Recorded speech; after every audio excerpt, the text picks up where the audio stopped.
அஜித் அரவிந்த் சுவாமி உங்களை எல்லாம் ஓட விட்டு உங்களை எல்லாம் வந்து இண்டஸ்ட்ரியிலேயே ஓட விட்டு உட்கார வச்சுட்டு எப்பயும் என் தளபதி என் மக்கள் சரி வந்திருக்கான் பாரு, அவன் தாண்டா ஆண்மகன், அவன் தான் ஆம்பளை. இவ்வளவு பெரிய சித்தாந்தத்தை எதிர்த்து நின்றுக்கான் பாரு, அவன் தான் ஆம்பளை. அவன் வாழ்க்கைன்னு சொல்லாம யார் வாழ்க்கைன்னு சொல்றது? என்ன அவ்வளவு காட்சி கேக்குதுன்னு நான் கேக்குறேன், சொல்லு. இப்படிதான் இருப்பியா? எத்தனை பேர்கிட்ட இந்த மாதிரி பண்ணிருக்க லைஃப்ல? இல்ல ஈஸியா இருந்துச்சு என் தங்கச்சி கிட்ட பேசுறதுக்கு. உன் கூட டான்ஸ் ஆடுற பொண்ணுங்க எல்லாரையும் நீ இப்படிதான் பண்றியா? சரி, இப்ப இந்த வீடியோ வெளியே வந்துச்சுன்னா உன்னை பத்தி அம்பலம் வெளியே வருமா? சொல்லு. இது எப்படி இந்த வீடியோ வந்து எடிட் பண்ணிட்டாங்க, மார்க் பண்ணிட்டாங்க, இந்த வீடியோ வந்து எல்லாரும் வாய்ஸ் ஓவர் பண்ணிட்டாங்க அப்படின்னா சொல்லுவியா?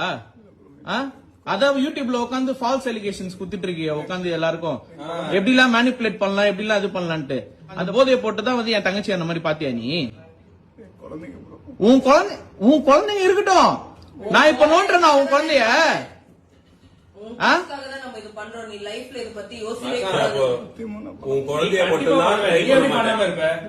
எப்படி பண்ணாம இருப்ப?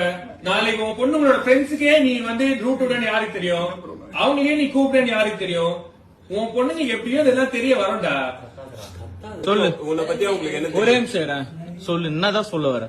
அவங்களுக்கு கூட சொல்லுங்க கூப்பிட்டு நான் சாரி கேட்டுக்கிற மன்னிப்பு. ஆனா இது வீடியோ குழந்தைங்க எல்லாம் வெளியே வந்துச்சுன்னா ஃபேமிலியே அவங்களும் சேர்ந்து கஷ்டப்படுவோம். வாழ்நாள் எல்லாரும் கஷ்டப்படுங்க. மாதிரி 1000 பொண்ணுங்க இருப்பாங்கடா. நானே இந்த மாதிரி கஷ்டப்பட்டிருக்கேன் லைஃப்ல. இதுதான் இந்த வீடியோ இருக்குல்ல, ப்ளீஸ். நான் இந்த வீடியோ வெளில போஸ்ட் பண்றதுக்கு எடுக்கல. உண்மையா சொல்றேன், இந்த வீடியோ வந்து நீ இந்த தப்பு திருப்பி லைஃப்ல பண்ணக்கூடாது. ஏன்னா அது அதுவும் இல்லாம ஆனா இங்க இருக்கிறவங்க எல்லாருக்கும் இந்த வீடியோ போயிடும். விஷ்ணு